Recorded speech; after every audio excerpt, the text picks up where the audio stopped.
What's up, Racer X? I'm Kevin Aschenbach, and we're out here at Racetown 395 for the 2012 CRF 450R launch.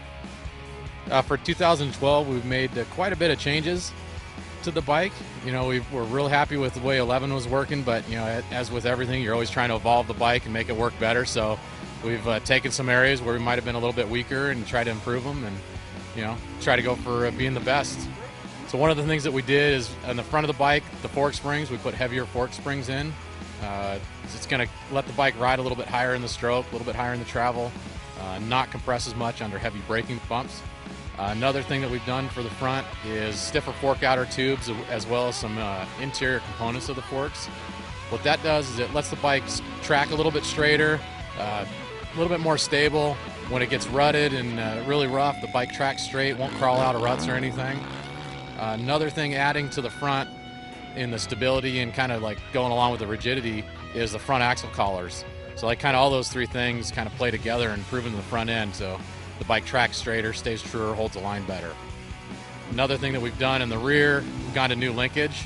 The linkage limits down travel by about 5 millimeters. So when the bike, you're coming in, heavy braking bumps, the rear of the bike's going to want to pick up.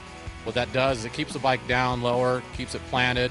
The bike hooks up, the wheel's able to move freer and kind of stay connected to the ground.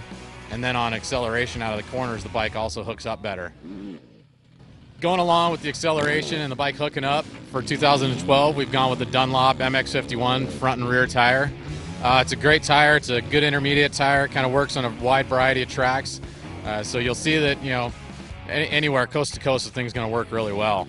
Another thing that we've changed that may sound like a small change, but it really contributes to the handling or the suspension action of the bike is the chain roller. It's a little bit smaller diameter, and what it does is it changes the chain torque on the chassis and lets the suspension be a little more free. So again, in like braking bumps or coming into a corner, it lets the bike move a little bit more, lets the rear wheel stay planted and kind of stay tracking with the ground so it hooks up. And again, on acceleration, it hooks up on acceleration bumps and stuff out of corners. Another change for 12 is the foot pegs. Got a wider platform. It's about 7 millimeters wider front to back and about 5 millimeters wider side to side. Gives a lot more stable platform. You're able to feel the bike underneath you and grip the bike a lot better. And as well as being wider, they're also a different design that doesn't pack up. They're a lot more free flowing.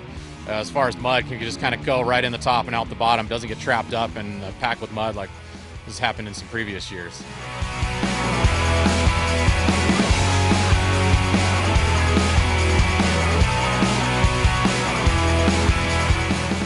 So thanks for coming on Racer X and checking out the 2012 CRF 450R and the changes we've made.